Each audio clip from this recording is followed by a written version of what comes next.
Assalamualaikum warahmatullahi wabarakatuh. Nama saya Najwa Dwi Jayanti dari kelas 12 IPA 2. Di sini saya ingin menjelaskan sedikit apa itu qada dan qadar.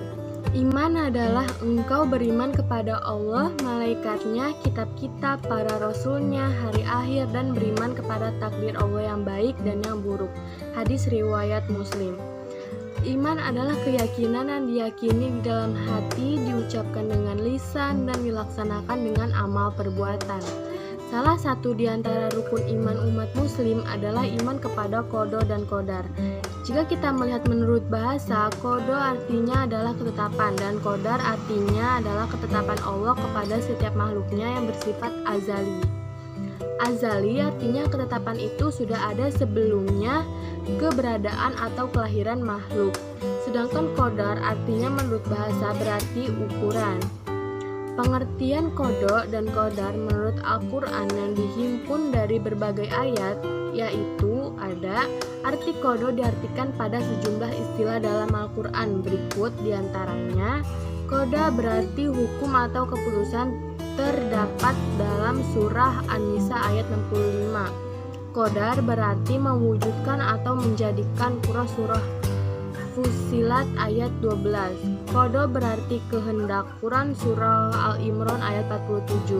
Qadar berarti perintah, Quran surah Al-Isra ayat 23. Arti qadar dapat diartikan pada sejumlah istilah dalam Al-Quran. Berikut diantaranya: qadar berarti mengatur atau menentukan sesuatu menurut batas-batasnya, Quran surah Fussilat ayat 10. Qadar berarti ukuran, surat Al-Du ayat 17. Qadar berarti kekuasaan atau kemampuan, Quran surah Al-Baqarah ayat 236.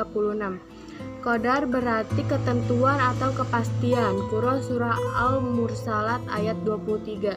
Hikmah orang yang beriman kepada qada dan qadar terdapat beberapa poin dan alasan hikmah yang bisa seorang muslim dipetik dengan memahami qada dan qadar. Berikut diantaranya adalah: 1. Lebih banyak bersyukur dan bersabar. Orang-orang beriman kepada qada dan qadar apabila mendapat keberuntungan maka ia akan bersyukur, karena keberuntungan itu merupakan nikmat Allah yang harus disyukuri. Firman Allah yaitu yang artinya, dan apa saja nikmat yang ada pada kamu maka dari Allah datangnya, dan bila ditimpa oleh kemudaratan maka hanya kepadanya lah kamu meminta pertolongan. Quran surah An-Nahl ayat 53. Nomor 2. Menjauhkan diri dari sifat sombong dan putus asa. Orang yang tidak beriman kepada qada dan qadar apabila memperoleh keberhasilan, ia menganggap keberhasilan itu adalah semata-mata karena hasil usahanya sendiri. Padahal firman Allah yaitu yang artinya, hai anak-anakku, pergilah kamu maka carilah berita tentang Yusuf dan saudaranya, dan jangan kamu berputus asa dari rahmat Allah. Sesungguhnya tiada berputus asa dari rahmat Allah melainkan kaum yang kafir. Quran surah Yusuf ayat 87. Yang ketiga, jiwanya tenang. Yang beriman kepada qada dan qadar senantiasa mengalami ketenangan di dalam jiwa dan di dalam hidupnya, sebab ia selalu merasa tenang dengan apa yang ditentukan Allah kepadanya. Dan itu juga ada dalam firman Allah yang artinya, hai jiwa yang tenang, kembalilah kepada Tuhanmu dengan hati yang tenang lagi diridhoinya.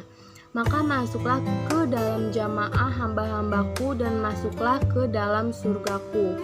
Quran surah Al-Fajr ayat 27-30. Itulah pengertian sekaligus hikmah orang yang beriman kepada qada dan qadar, ya bahwa segala apa yang terjadi adalah kehendak Allah Subhanahu wa taala.